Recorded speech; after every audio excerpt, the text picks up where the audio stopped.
Bob, go ahead. Okay, appreciate you letting me go first. Hey, Cuonzo, Bob Hope from the Hey, Arkansas. Bob, how you doing? I'm doing well. How are you? All Hey, right. Arkansas, they've lost 5 out of 6. Obviously, they're struggling. What are you expecting from them Wednesday night? You know, they really need to win badly. They're a pretty desperate situation. I don't know if they're desperate, but I know they're fighting to get a win. I do know they're a talented team, and Muss is he's good at what he does. I know they can score the ball. I mean, Note is as good a scorer as anybody in the country. You're talking about a guy that can make plays. Stanley's playing extremely well right now. Davis is a guy that both sides of the ball, he wreaks havoc and makes plays. They're a talented team. Tony's a talented player. I mean, they're talented. Williams, I mean, you have one of the few big guys that can facilitate and make plays and distribute the ball. They're a talented team. Again, I don't know, but I know they'll be ready to go. Thanks. Ben? Cuonzo, what have you seen Kobe do, especially on the glass, that's put him in the position to be as good and consistent as he's been rebounding this year? Just be aggressive. Just be aggressive. When his nature is aggressive, he's a high level player on both sides of the ball because he's assertive. He's locked in. He plays best when he's aggressive and he's attacking, going to get offensive rebounds. And what he does a tremendous job of offensive rebound. He rarely gets fouls when he go get offensive rebounds.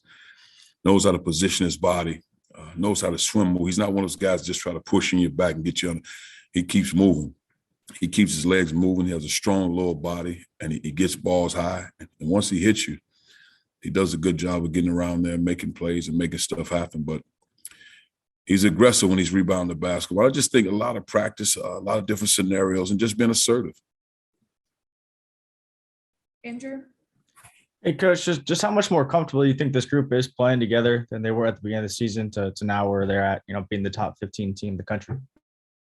We continue to get better. And again, even in taking some of those lumps, I could see us getting better, but oftentimes you got to go through it.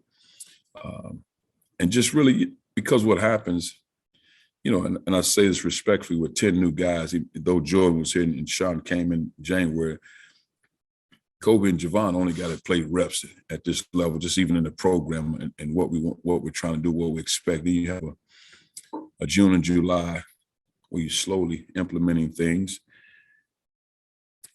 And you don't really know what you have. Guys, this guy can make a shot. He has this potential. This guy can do that. But and I've always said you don't know until adversity hits because you really don't know you have the same guy the whole time in practice. Then his good is pretty good in comparison. Then all of a sudden the lights come on. It's like, yeah, we got some work to do. And you got to go through it. And they have to see it. Because one thing for me to say it, but they have to see it and you have to feel it. Then you're able to push forward. Eric? Cuonzo, you've talked in the past about just how kind of tough it is to play in Fayetteville. What is it uniquely tough about Bud Walton in that arena to get a win? I think any place, if you have a tremendous fan base, it's a tough place to play because the emotions. I mean, just as a young player, you go into those environments and the energy is high. They make shots, they make plays. All of a sudden, you can't hear yourself talk. You can't hear from the sidelines. That helps you. That's what helps you. Of course, they're a talented team. You face a lot of talented teams, but I've won against talented teams before, and the environment when it's great, it gives yourself a chance to win games. But you mix that with a great environment, it changes the game plan. Dave? Cuonzo, will you expect to be back full strength? Everybody available tomorrow? For sure, definitely 11. We got one more. I think should be good to go, but so just the clearance right now. But I think so. Yes. Yeah, and with more guards back, did Caleb do enough the other night that his minutes can expand and keep seeing a little bit more of him? What'd you like especially about him? Well, he facilitated, he directed traffic. In my opinion, he's a guy, again, very cerebral player, but he's also a guy that takes pride, I think, in playing defense. I just think with him, the continued growth and maturation at this level, because he can play basketball, facilitate, making plays. I just think with injuries and that sort of thing, and June and July slowed him up quite a bit.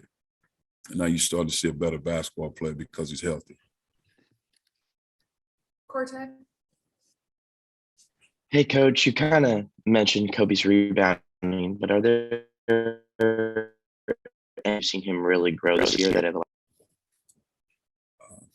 he's always been a good all-around basketball player. He's always had the tools to do a lot of things. Now we're just mastering those things, driving the ball downhill, and really straight line driving and not what we call banana cuts. If you know the shape of banana, going kind of round as opposed to straight line ripping and getting to the rim, where one, it took you 3 dribbles as opposed to just taking one to make a play, that sort of thing. And then when he's catching and shooting his 3 ball, then it's really tough because now he has that to go with the low post game and also driving the ball because he's a good passer. He's a very willing passer. He's probably wants to do that more than anything.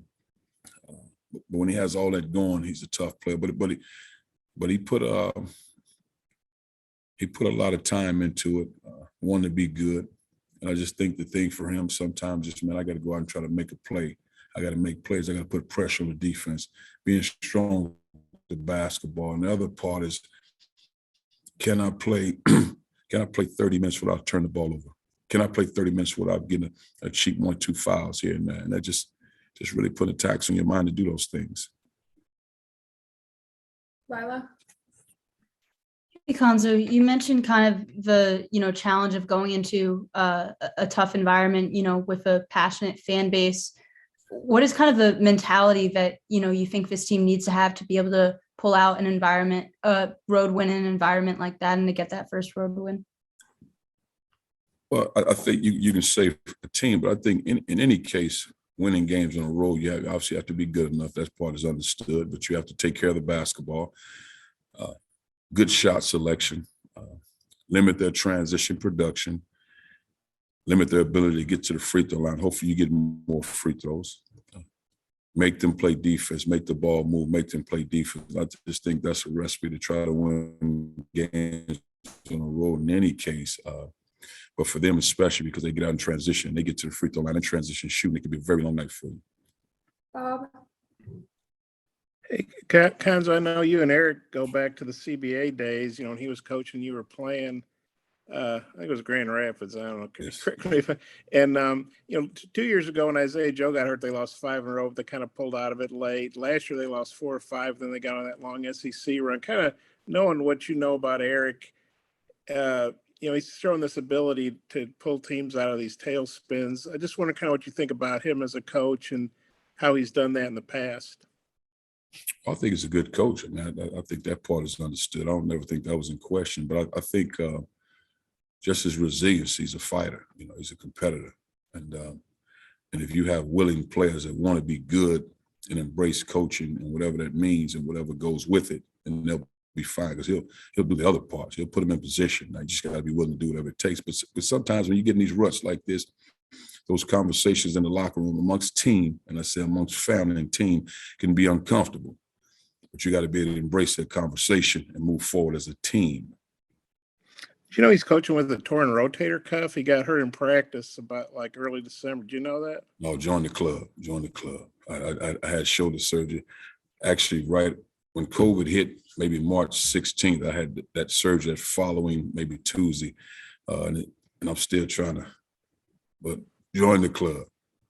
Was that from a plane injury or just? I really don't know. I mean, I couldn't tell you. A strain, stress, and it's just probably 15 years of wear and tear, and it got the best of me.